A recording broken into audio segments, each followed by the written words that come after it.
Olá a todos, sejam muito bem-vindos a mais um episódio do nosso podcast Carnaval Sem Julgamento. Aqui, só para relembrar quem está chegando agora, a gente fala de carnaval o ano todo, entrevistando as principais personalidades do mundo do samba, quem faz e acontece na Marquês de Sapucaí e no Anhembi, que é a passarela daqui de São Paulo.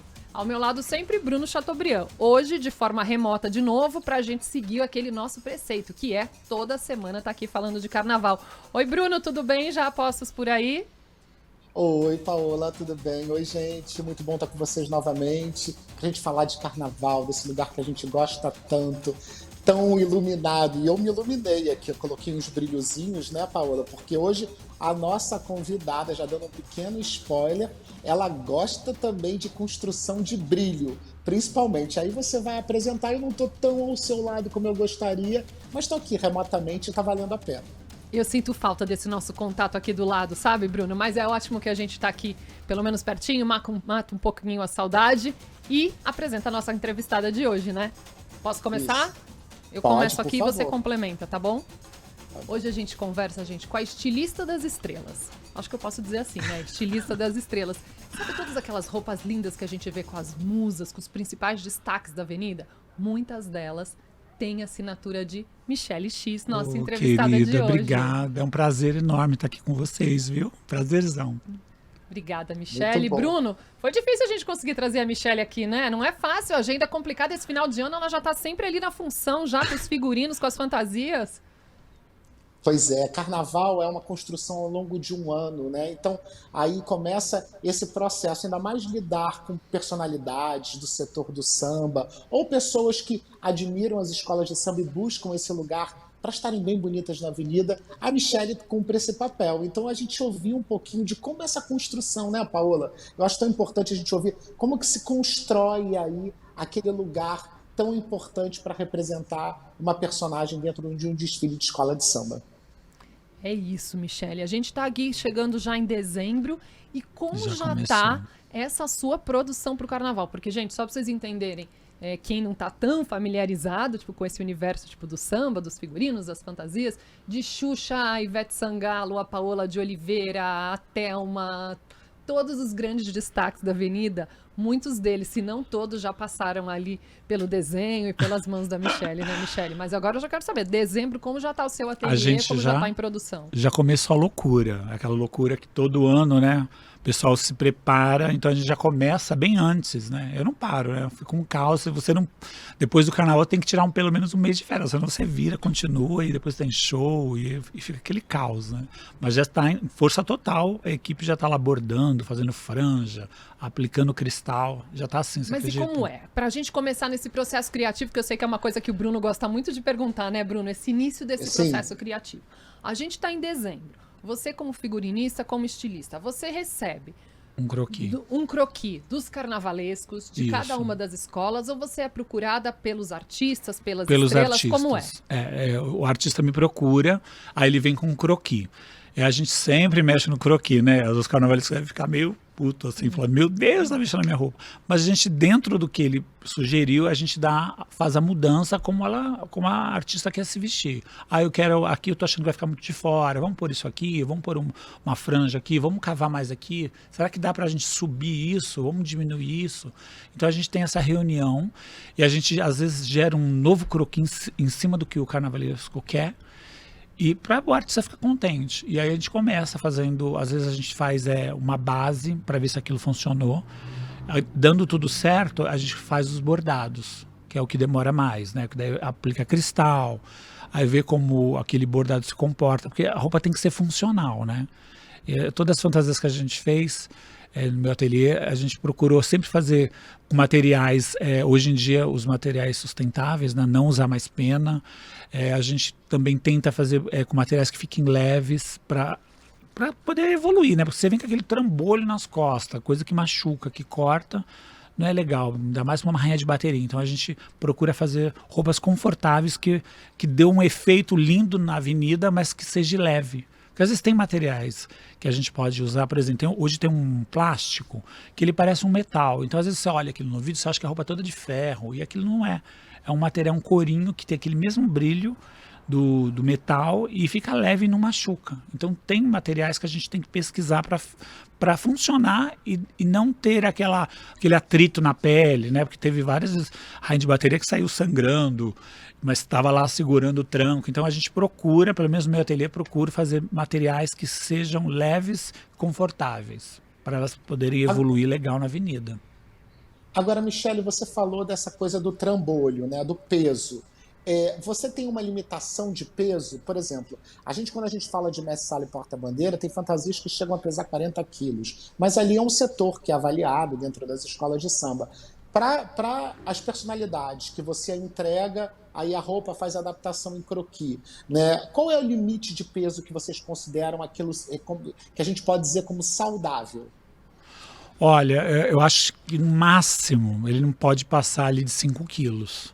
Porque senão a pessoa não consegue usar. Depende, né? Tem meninas que aguentam esse peso, Isso né? incluindo o esplendor, a roupa e a cabeça? Não, eu digo só o costeiro, só o costeiro. Tá. Então, porque se for mais, tem gente que não aguenta passando disso aí. A gente, por exemplo, a Paola sempre, ela quer com materiais muito leves, ela não gosta de coisa de peso, de muito longo, tudo dela é mais contido ali. Teve um carnaval que a gente fez e a gente usou um material que era tipo ele tem um nome, ele parece uma espuma. Então era muito leve e era comprido. Então ela acabou usando esse mais longo. Agora outros eram mais curtinhos aqui, porque ela acha que pode atrapalhar na evolução, bater na hora que passa no meio da bateria. Então ela sempre quer uma coisa muito leve. Mas eu já fiz para a rainha de bateria que entrou com LED que não tinha como ficar leve. Então aquela estrutura do LED, a bateria que tinha que suportar aquele peso. Então foi um costeiro meio pesado, a menina sofreu um pouquinho. Até no final ali ela já estava... Né? Então depois ela falou, olha, não quero mais nada desse peso, nada de coisas com muito peso. Então essa do LED foi uma roupa que pesou. Porque não tinha outra saída, né? Porque era uma parte meio rígida, então precisava de estruturas com mais arames. E quanto mais arame, mais peso, né, tem na roupa.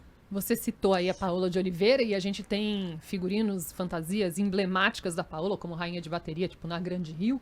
A gente tem aquela fantasia vermelha que ela fez no enredo em homenagem a Exu, que foi o campeão do carnaval no ano e tal. Dessas fantasias da Paola, qual foi a fantasia mais marcante? Eu acho que essa do Exu, que a gente usou na época, as pessoas achavam que ela estava nua. Isso. Né? Mas a gente fez um tule próprio, a gente tingiu na cor dela, então ela estava de macacão. Era um macacão que as pessoas que assistiam achavam que ela só estava com um tapa-sexo e uma parte que cobriu o busto, né? Mas não, era um macacão inteiro. E depois nós fizemos outro ano outro macacão também, que as pessoas também achavam que ela estava nua, mas era um macacão que sustentava umas placas, assim, que era tudo placas que eram um plástico que parecia metal. As pessoas achavam que era ferro também. As penas também a gente construiu. Então, mas eu acho que a do Exu foi a mais marcante. Diga, agora, Paola, é interessante a gente falar até com a Michele disso, porque, por exemplo, a gente pode até relembrar de uma grande polêmica de 2017, quando a Mocidade trouxe uma musa e a musa não estaria lá. Isso mostra, nesse sentido, né, que aquilo até foi revisto e depois a Mocidade conseguiu anular a nota do julgador, mas isso mostra a importância de uma fantasia de um personagem que tem uma relevância grande, porque o avaliador muitas vezes está ali com o olho também focado, né, em determinados detalhes. E no caso, às vezes, uma fantasia de uma personalidade dessa com um problema grave, ele pode estar passível ali dentro de entrar numa rota de despontuação. Com certeza. Né? Então, isso a gente às vezes não valoriza tanto isso, mas para quem está com a caneta na mão e um personagem que tem uma relevância dentro da história, da estrutura dentro de um enredo, ele pode provocar ali aquele lugar de avaliação concreta, de fato. Então, Michele, você se preocupa com esse lugar também, de às vezes você estar sendo avaliada nesse sentido de que as roupas que foram desenvolvidas, os croquis, às vezes uma pequena transformação para adequar o artista, mas te gera assim um friozinho na barriga nesse momento? Sim, sim. Inclusive, existe uma reunião para a gente passar o novo croquis, porque eu sei que tem isso para as pastas do júri, né? Vocês são Isso. jurados, para não ter mudanças, né? Então eu me preocupo sim. E a questão que essas coisas que acontecem de perrengue, rebentar a roupa, né? A roupa quebrou. Então eu me preocupo com isso. Por isso que eu tenho medo de fazer coisas muito pesadas. E, porque às vezes, isso que eu estou falando, às vezes você vai para um material que você pode usar uma outra coisa que vai dar o mesmo efeito visual, que vai deixar mais leve e não vai ter esse risco, né? Porque pode realmente, já vi rainha de bateria que o coceiro quebrou, porque tem muito peso. Com certeza. E Mas às e com vezes- você? Você já passou esse perrengue com alguma das artistas, com algumas das celebridades que você já vestiu? Na avenida, não. Mas, assim, a gente teve as loucuras das mudanças de última hora, porque elas ficam com medo. Teve uma artista que foi rainha de bateria, e ela, que um dia antes do desfile, ela estava com medo da bota abrir o zíper. Então ela queria que eu mudasse, pusesse um monte de fivelas até embaixo. Se essa bota abrir, eu vou ficar descalço na avenida, porque isso é o maior medo, o calçado, né? Elas têm medo Elas que têm vai mais quebrar. medo do calçado? Tem, o calçado é um medo, que se vai quebrar o salto, se aquilo vai abrir. O maior medo delas sempre é o pé, que vai machucar, que não vai aguentar sambar. Sempre elas falam da questão do pé. Eu vejo que a maior preocupação é o pé. Não Sempre é tipo tapa-sexo, vazar alguma coisa? Elas não têm essa preocupação de cobrir, de não mostrar uma nudez que elas querem que seja velada? Sim, mas isso a gente resolve. Mas o pé sempre é a dúvida, é um medo. Será que vai quebrar? Será que vai aguentar? Porque eu quebro sandália, uma fala, né? Então a gente fica com medo disso acontecer. Tanto é que tem gente que leva sempre uma reserva. Porque se acontece um tipo de coisa desse tipo, ela tem um sapato ali guardado para trocar, né? Então eu vejo que a maior preocupação sempre é o calçado. Se vai machucar, se vai quebrar o salto. Eu vejo muito essa preocupação. Aí, duas questões. Uma, eu quero saber o que elas mais pedem hoje em dia. O que as suas clientes, o que as estrelas, as artistas mais pedem hoje em dia. Elas querem uma roupa rica, né? Então sempre, vai ficar bom, vai ficar rico, não vai ficar pobre isso. Vamos usar essa pena, porque não é legal mais usar pena de bicho. Então a E gente. quando pede a pena de bicho? Hoje em dia quase nenhuma pede. Às vezes eu explico que algumas roupas não dá aquele efeito, porque às vezes o croquis, você pode fazer o que você quiser. Só que eu falo, esse movimento a gente não consegue com uma pena fake. A gente pode usar isso, mas isso é só fazão. Aí tem aquela preocupação, mas aí podem, tem aquela coisa da Sustentabilidade, né? acabei me enrolando. Então fica com esse medo de usar uma pena, né? Então é meio complicado. Porque também a pena artificial ela é mais pesada do que uma pena natural. Então tem essa questão também. Então se a gente coloca muito pena artificial, a gente tem que usar uma varinha dentro dela que ela é de fibra de vidro e ela pesa. Então é um costeiro mais pesado, então ele tem que ser menor. Não dá para fazer aqueles costeiros gigantes que tem até o pé. Só se a gente usar um outro material que não pareça a pena. Então é meio complicado, tem que sempre tem um estudo, sabe? Mesmo que a gente vai usar organza, tecido, ele acaba sendo mais pesado do que a pena natural. Então a gente tem que diminuir às vezes o tamanho, né, para ele poder não ficar tão pesado, né? Diga, Bruno. Não, é interessante quando a Michelle traz essa questão, esse debate sobre o que utilizar como fantasia hoje no carnaval, né? Os produtos hoje em dia, a pasta, né, com as possibilidades e materiais aí que são acessíveis, porque no carnaval esse debate ele é muito interessante quando você tem com figuras aí com representatividade em televisão ou em setor aí artístico de música, enfim.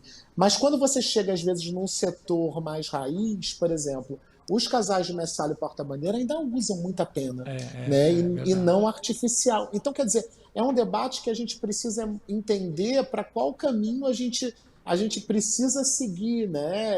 Eu acho que hoje, de fato, a prática sustentável, a prática em que a gente não utilize mais o material de origem animal, ela é fundamental também, porque hoje existe essa conscientização, né, de como isso é tirado, de como isso é feito, mas a gente vê, por exemplo, quando principalmente a gente fala de setores nobres do desfile de uma escola de samba, uma fantasia, por exemplo, de fazão aí albino, né, para ele receber várias cargas de tingimento ao longo de anos, ela começa do marco zero em R$ 180 mil, né? Então aí você vê uma história. Michele, quanto custa mais ou menos uma fantasia de uma estrela sua que vai desfilar ou na Marquês de Sapucaí ou no Anhembi?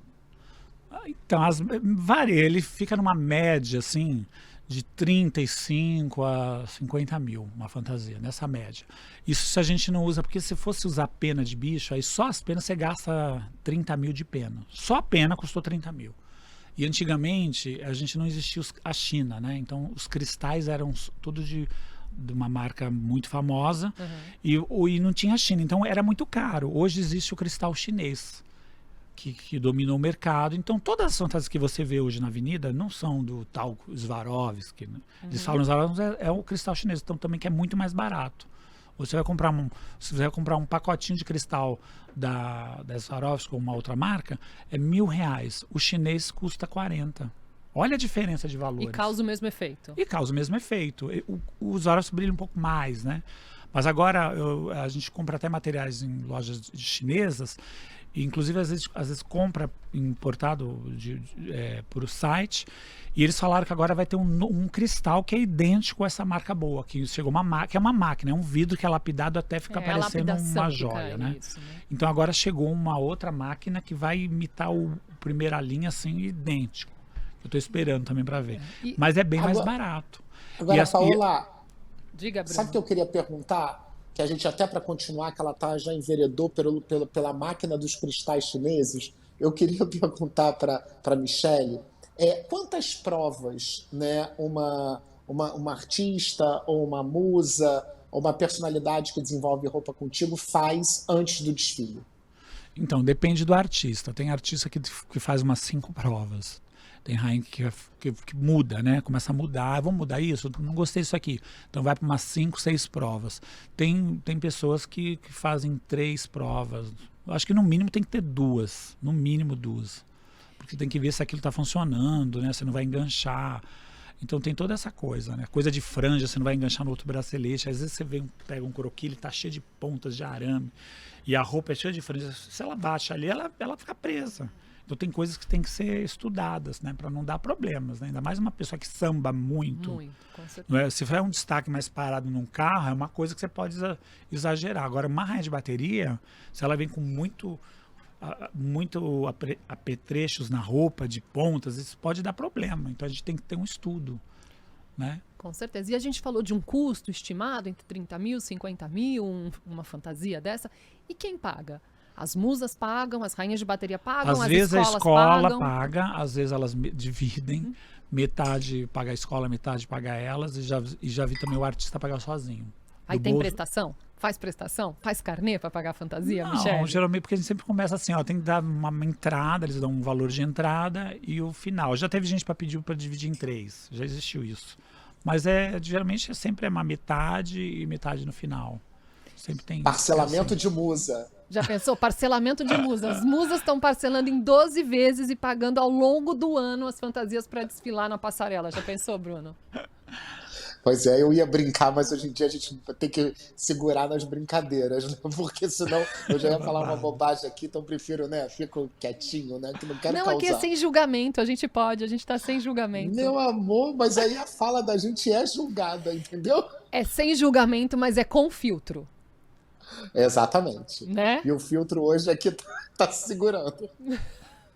Não, vamos continuar. Mas, Michele, eu quero saber, e como que você chegou nesse mundo do samba?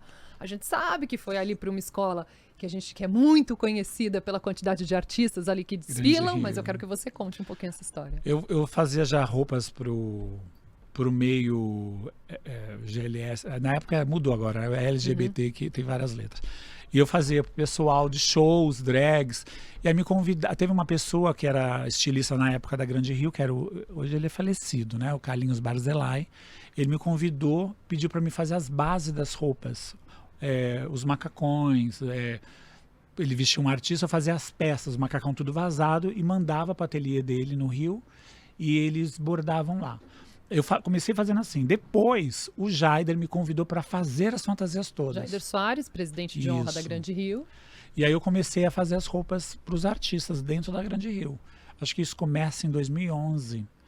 E aí eu fazia 32 fantasias, era um Estamos caos. falando de Grande Rio, então estamos falando de uma escola conhecida pela quantidade de estrelas e de artistas que também desfilam. Então, quando ela fala, tipo, 32 figuras, a gente está falando de Cristiane Torlone, de Isso. Suzana Vieira, de tantas outras estrelas que desfilam, né? Dentro da escola, quem foi a primeira que você vestiu? Acho que foi Suzana. Foi Suzana? Que, tipo, virou minha madrinha. Ela falava que eu era o anjo. Esses dias eu até falei com ela. Um beijo, Suzana. E ela foi uma das primeiras, né? E depois veio várias outras, que foram Cristiane Torlone, que depois também foi rainha da bateria. E os outros artistas que desfilavam, a Paola mesmo. Então ela foi uma das primeiras, né? Mas entrou uma leva. Tinha a Suzana e outros famosos também que desfilavam, né? A gente citou aqui a Suzana Vieira, quando rainha de bateria da Grande Rio. E a gente sabe que o temperamento da Suzana não é fácil ali também, né? Ela tinha uns ciúmes de mim, mulher. Porque eu acompanhava ela, por exemplo. Eu fazia a fantasia de todo mundo, mas eu ficava com a Suzana Vieira na avenida. Né? Teve um ano que foi um caos, porque a rainha era a Torlone e a Suzana desfilava como musa. Tudo. E a Suzana queria que eu ficasse com ela, e a Cris também. Ficou um caos, mulher. Eu falava assim, deixa eu ir no banheiro, já volto. Aí eu ia lá no camarim da Cris fechar a roupa. Aí, Cris, eu vou até o toalete e já volto. E ia correndo pro da Suzana. Eu ficava me dividindo. Mulher, era um caos. Aí eu deixei um funcionário para vestir na avenida, fechar o costeiro da Cris. E ele ficou lá para fechar. Chegou na hora, cadê a Michelle? A Michelle saiu, foi pra lá. Não, ela que vai fechar minha roupa. Ela falou, não, mas eu tô aqui pra fechar. Não, é ela que vai fechar minha roupa. Porque ela tinha, acho que, uma superstição, né, de ter eu que fechar a roupa. E eu tava vestindo a Suzana. Aí eu tive que correr, mulher. E a escola, pra entrar na avenida, eu fui lá pra fechar o... Era uma loucura, assim. Quando acabava o desfile, eu tinha uma crise de choro, de tanto estresse que eu ficava, porque, imagina, eram 30 mulheres, você tinha que correr, e eu sempre dei muita atenção a elas. Se tivesse que costurar, eu estava ali costurando, né? Então eu dava muita atenção. Costura às vezes na avenida? Tem retoques na avenida? Sim, às vezes, tô achando que tá largo, aperta mais aqui. Eu já tinha lá um kit de linha com agulha, aí eu fazia umas penças assim, apertava e dobrava para ficar mais justo. Às vezes nem precisava, mas um medo, né, às vezes fechava aqueles colchetes, mesmo assim elas queriam que eu costurasse com medo daquilo abrir. O colchete mais a costura, tanto é que na hora de tirar a roupa tinha que cortar ali para poder tirar. E tem uma mais exigente? Alguém que te dá mais trabalho? Olha, hoje a classe artista é muito exigente, muito, muito. Então eu já estou acostumada, né? Mas assim, no começo, porque sempre tem às vezes o preciosismo, né? Eu acho isso, às vezes não é, mas às vezes é até um toque, né? Às vezes eu já cheguei a pegar roupa que estava tudo ok, mas ela, não, mas eu acho que tem que apertar aqui. Eu falei, não, pode deixar que eu aperto. Aí a pessoa, você apertou? Apertei. Mentira, não tinha feito nada. Eu vesti, agora ficou ótimo. Então essa é uma tática que eu tinha. Porque senão você acabava estragando. Você via, não tinha mais onde mexer ali, né? Se você mexer, você ia estragar. Mas tem que ter aquela coisa que sempre está mexendo, entendeu? É um jogo toque. de cintura ali, tem, né, Bruno? eu aprendi esse jogo no começo, não. Eu até bati, não, isso aqui não pode. Não, tem. Então, se batia de frente, era pior. Então, eu sempre deixava a pessoa achar que tinha sido mexido. E às vezes não tinha, porque não tinha necessidade, né? Mas às vezes é uma insegurança, um medo de acontecer alguma coisa. Então a mente, às vezes, acho que da pessoa trabalha para um lado.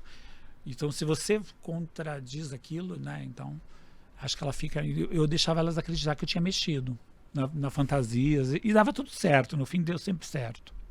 Quase uma psicóloga, né, Bruno? Tem que ser. É interessante que quando ela está ela contando essas histórias, até eu traçando aqui um paralelo, é muito parecido com o setor, inclusive, de casamento, né? Tipo, são roupas de noiva, né? São 6 provas, 5 provas, a noiva desesperada antes de se casar, e é praticamente isso. Igual. Só que são muitas noivas ao mesmo tempo, que geralmente o estilista atende uma noiva, né? Isso. E a Michelle aí tem suas várias noivas da Sapucaí prestes para entrar na passarela. Então aí essa divisão dela, isso eu estava pensando, que complexidade isso também, né? Porque as pessoas ali, elas estão, né, naquele momento, elas todas querem brilhar, né? E tem aquele momento de passar pelo famoso setor 1, então para ali ter esse momento de conexão com o público do sambódromo. Então, eu imagino aí esse nível de tensão. Quando ela relatou agora que chega ao final da avenida, às vezes chorando, gente, imagina um negócio desse, você atender 10, 15 e pessoas querendo o nível máximo de atenção e a pressão de saber se vai dar tudo certo ali, que a gente fala, isso é bobagem, não, mas ali é um momento especial para a vida, individualmente para cada personalidade, né? Então, acaba que existe essa expectativa enorme. O gerenciamento de expectativa é complexo, de fato. Engraçado que eu fico com medo. Você acredita que eu fico rezando para acabar? Porque eu fico com medo de acontecer alguma coisa. Quando eu visto a Ivete Imagina o desfile no show, acontecendo, ela querendo que acabe. quando Acaba. ela entra no palco, minha mente começa, será que não pode estourar? E se abrir aqui? Então acaba logo. Eu fico rezando por aquilo acabar, para mim ficar livre, porque eu fico com medo de acontecer alguma coisa. Você acredita? A gente está falando de figurinos de Ivete Sangalo, muitos, boa parte, praticamente todos que a gente vê nos palcos e até que a gente viu na Avenida, na Sapucaí, tiveram a assinatura da Michelle, né? E eu fico com medo, porque a gente fica com medo de dar algum babado, assim, de arrebentar. Michelle odeia o mais um. Mais um. Ela, não, mais um, não. Porque eu morro de medo, né? Já pensou? A pessoa tá lá e estoura um negócio. Eu sei lá, o costeiro quebra, porque assim, às vezes eu falo assim, ai meu Deus, podia ter 10 de mim.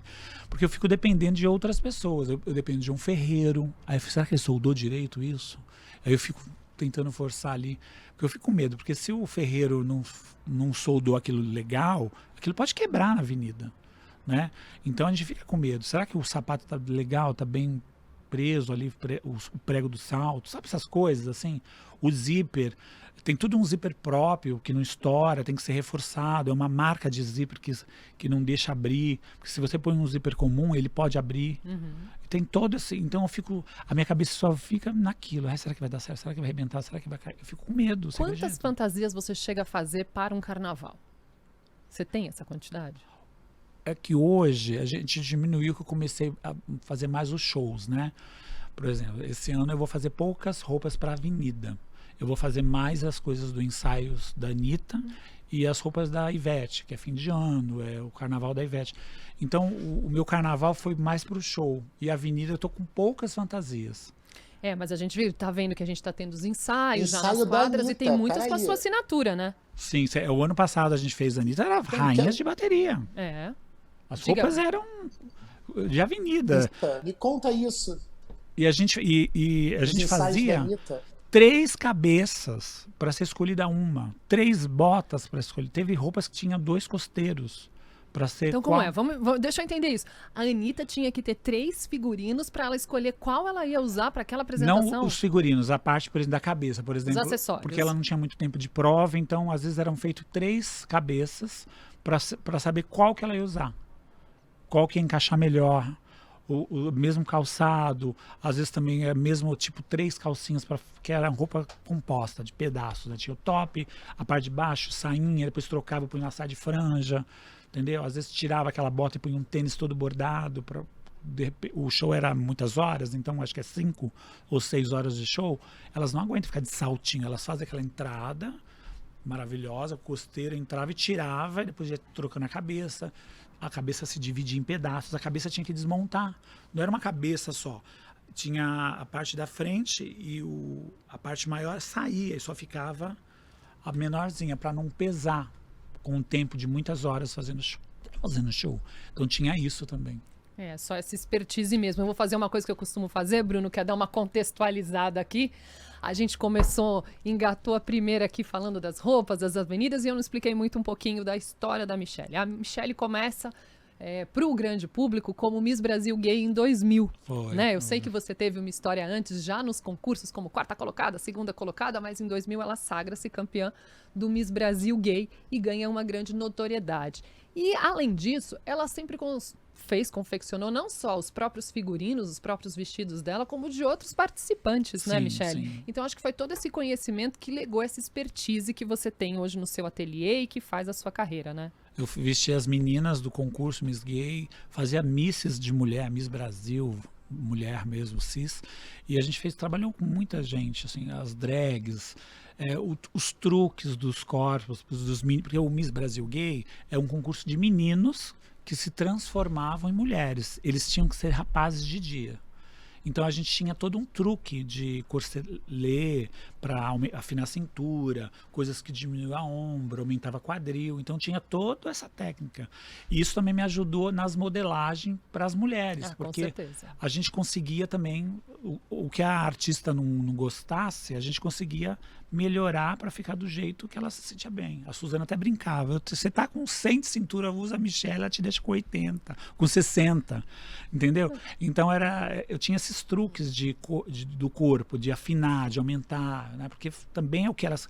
A roupa pode ser linda, tá? Pode ser milhares de bordado, mas o principal é a modelagem, que deixa ela magra, modelada. E nisso tem algum truque? Para esconder a celulite, esconder a gordurinha? Tem, a gente tem os truques, né? A gente usa lá o tule tingido no tom da pessoa, põe a franja mais abaixo, truca aquilo que ela não quer mostrar. Se o peito ele é mais junto, a gente faz um truque para ele ficar mais harmônico. Então tem todo um estudo, né, em cima daquela pessoa. É o Photoshop da Avenida, né, Bruno? É o Photoshop da Avenida, literalmente. Maravilhoso. Michelle realmente ela domina aí as técnicas, né, de transformação na passarela. E é gostoso, eu acho legal, porque daí você vê a felicidade, né? Isso que eu te falei, às vezes a roupa até é simples, mas ela vestindo legal, modelando, ela fica muito mais feliz daquela roupa muito rica, que às vezes deixa a pessoa com muito volume, né? Ainda mais parte de cintura, né? E nesse meio artístico, quem foi a sua primeira grande artista que te legou toda essa notoriedade também? Não só a história de Xuxa, porque, gente, para quem não sabe, o Michelle X, o X vem dessa relação com a Xuxa, que hoje a Michelle tem, são amigas pessoais, mas veio de uma idolatria, que eu acho que é muito da nossa geração, né, Michelle? Tudo. Show da Xuxa, é uma grande paixão, acho que de todos nós, de uma geração. Mas a primeira artista foi Monique Evans, foi isso? Foi. Eu comecei a vestir a Monique. Antigamente eles faziam, acho que até a Band fazia a cobertura do Gala Gay, daqueles bailes de carnavais antigos. E a Monique apresentava a entrada ali do Gala Gay. E eu vesti a Monique durante 10 anos na porta do Scala, que ela apresentava. Ela foi ela que me levou, inclusive, para Grande Rio, porque ela desfilou na Grande Rio e ela falou assim: tem o Carlinhos Barzilai que vai fazer minha roupa, mas eu quero que você faça meu corset. E aí foi onde eu fiz o corset para ela, o Carlinhos bordou, e aí eu conheci o Carlinhos. E aí o Carlinhos gostou e começou a me chamar para fazer as bases para ele. Dos macacões, dos corsês, dessas coisas todas. Foi assim, foi Monique Evans que me leva para Grande Rio. Então vamos dizer assim, que a Monique, ela é a minha madrinha do meio artístico. Olha, Bruno, quem diria, hein? Monique Evans que faz falta na Avenida, né? Faz. Ela foi uma das primeiras a fazer o topless. Pois é, gente. Ziriguidum 2001, em 1985 ali, Monique Evans marcou a história dela ad eternum no Sambódromo do Rio de Janeiro. Ela tem que voltar, né? Ela tem que voltar a desfilar. Tem que voltar, né? A Monique faz falta, né? Vou encher o saco dela. Falar, Monique, vamos pra escola. Vamos desfilar. Vou encher o saco dela. E nessa sua trajetória carnavalesca como estilista, qual foi o seu grande marco, a grande fantasia, o grande figurino que você acha que foi um divisor de águas?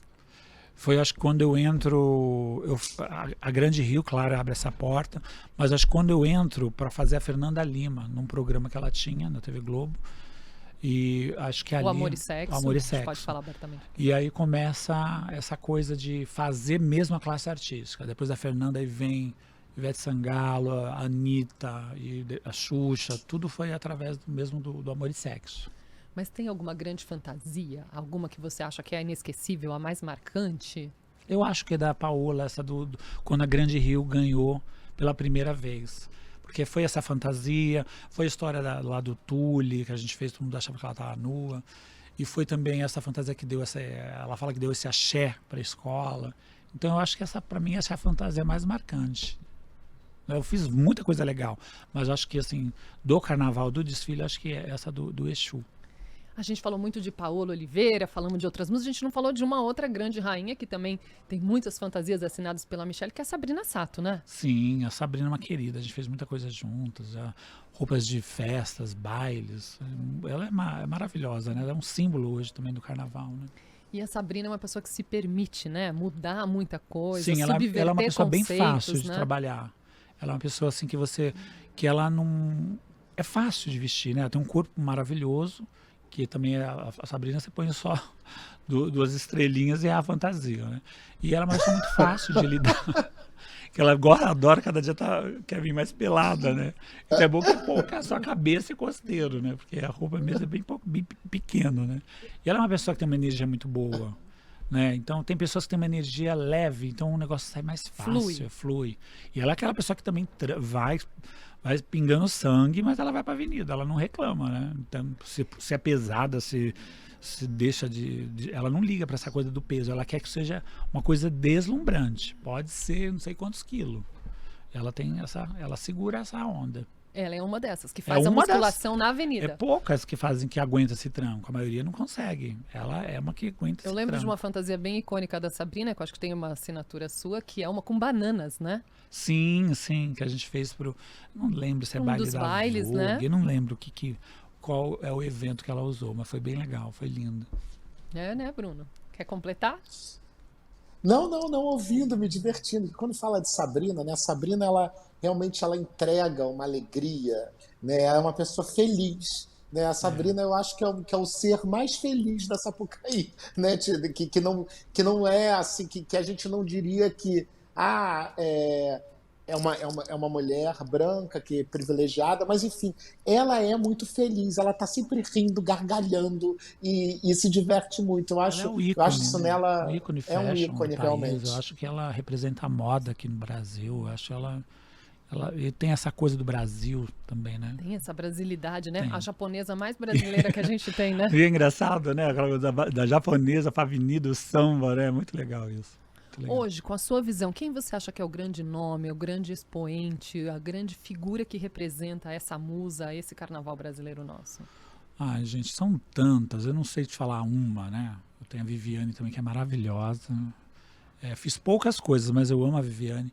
Eu acho que a Paola também tá hoje nessa história aí, a Sabrina, né? E outras, Luma de Oliveira, que foi lá atrás. A Adriane Galisteu também, que desfilou muito. Então tem tantas, eu não sei te falar uma, né, que representa, eu acho que são várias. A gente está caminhando aqui, né, Bruno, para o final da entrevista, e eu lembrei de uma coisa que eu queria saber, e a sua relação com os carnavalescos?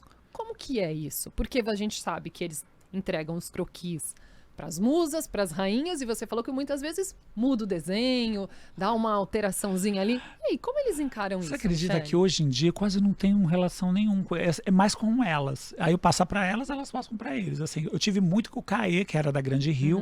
Ele, eu acho que foi o maior carnavalesco, assim, que eu tive mais contato, que a gente estava mais junto, porque eu trabalhava dentro da Grande Rio. Quando eu fui pro Carnaval do Rio, o Jaider, que é o presidente, ele me levou para o Rio, ele montou um ateliê dentro do barracão e eu ficava muito ali com o carnavalesco, né? O Fabinho também, acho que os carnavalescos da Grande Rio foi os que eu tive mais contatos, porque eu ficava dentro do barracão com esse meu ateliê e eles iam lá ver, eles davam as opiniões e a gente Mas sempre você não teve recebe reclamações assim, ó, o carnavalesco ficou pé da vida que já você teve, mudou. hoje em dia tem umas histórias assim, teve gente que deixou de desfilar por causa disso. Ixi, já teve quem deixou de desfilar? Teve gente que ia desfilar numa escola e não desfilou porque ela queria tal coisa e o carnavalesco falou que não, e ela não podia usar um cigarro, um negócio assim, tinha que usar uma piteira e ela não podia. Teve umas coisas assim. Ela queria tirar essa piteira e não podia, e aí ela acabou não desfilando. E sobra pra você também? Não. Ou Não. você tenta ali contextualizar, dar uma ajeitadinha? Eu tento, se estivesse próximo a mim, sim. Eu sempre amenizo essa coisa. Eu tento ser legal com todo mundo, né? Eu acho que essa é minha marca, né? Eu viro amigo deles. Então eu caminho para tudo, para não ficar de um lado só, né? Para entender os dois lados, né? Faço o possível. Mas é difícil, né? Porque às vezes fica chateado, é uma mudança, né? As pessoas às vezes têm que ter aquilo no enredo. E às vezes eu entendo também a posição do carnavalesco, né? Aí eu acho que quando não dá mesmo para desfilar, se a pessoa não pode, se existe lá uma piteira de um cigarro, a pessoa não pode levar isso para a avenida por causa da profissão. tem os dois lados, né? Então é melhor mesmo que não desfile, né? Acho que é isso. Acaba É isso, tendo... né, Bruno? Quer completar? Não, achei uma delícia conhecer a história da Michelle, ouvir todas essas passagens dela, né, ao longo da trajetória e de construção desse lugar profissional dela para o carnaval, seja para o entretenimento também. Muito gostoso, Michelle, gostei muito, curti muito conhecer Bruno. um pouquinho mais da sua história, também. tá? Agradeço a sua presença aqui, Paola, Michelle. obrigada. A gente encerra por aqui, mas eu peço antes da gente terminar que você deixe uma mensagem. A gente fala muito aqui do carnaval. Eu sei que você está deixando um legado gigantesco, porque quando a gente fala de musas, de rainhas, de todos esses destaques, essas fantasias delas rodam o mundo todo e todas com sua assinatura, né, Michelle? É muito legal.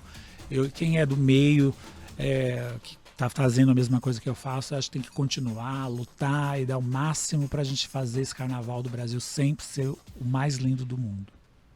Acho que é isso, né, Bruno? Michelle, Obrigado, obrigada de você estar Paola. aqui. Eu dou as duas mãos, porque uma é em nome do Bruno, que não está aqui presencialmente. Isso, Obrigada, ó, Bruno. outra mão. Adorei, Né? viu? Obrigado. Bruno, obrigada Obrigado, gente. pela sua companhia, por estar aqui com a gente mais uma vez. Michelle, muito obrigada. Obrigada a todos vocês que nos acompanharam até agora. Eu já deixo marcado o nosso próximo encontro na semana que vem, toda terça-feira, às 8h20 da noite. Mais um entrevistado para a gente falar aqui de carnaval, nesse espaço do Carnaval Sem Julgamento. Muito obrigada, até a próxima. Tchau, tchau.